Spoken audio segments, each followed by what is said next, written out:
राजद्रोह का कानून आईपीसी 124 से भारतीयों की आवाज़ दबाने के लिए अंग्रेजों ने बनाया था, जो कि अब वो बीएनएस सेक्शन 152 है। 2014 से लेकर 22 तक के बीच में राजद्रोह के केस बहुत तेजी से बढ़े हैं, लेकिन जो सजा की दर है वो 5% से भी कम है।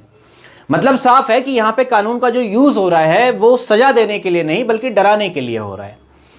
मुझे तो ये पता है कि जब मुकदमे होते हैं तो सजा के लिए होते हैं, चुप्पी के लिए नहीं।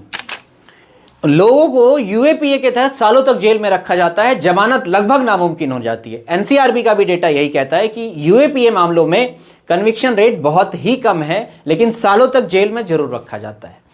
दूसरी तरफ आपको मीडिया का हाल हमारे यहां का पता ही है कि आरएसएफ की रिपोर्ट कह रही है कि भारत की प्रेस फ्रीडम रैंकिंग जो है लगातार घटी है पिछले कुछ सालों में, और जो थोड़े बेबाक से हैं भी, जो बेबाक पत्रकार हैं, उनके ऊपर या तो ईडी या तो आईटी की रेड या तो एफआईआर या तो गवर्नमेंट के प्रेशर में आके न्यूज बनाना पड़ रहा है।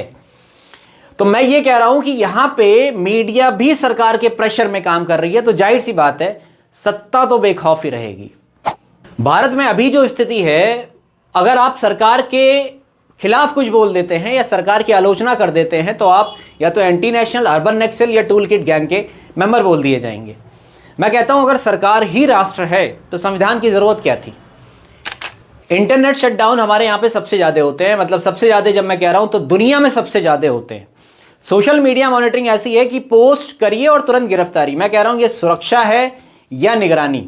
मतलब साफ है कि अगर आप सवाल पूछ रहे हो तो आप गिरफ्तार होने के लिए रेडी हो जाओ।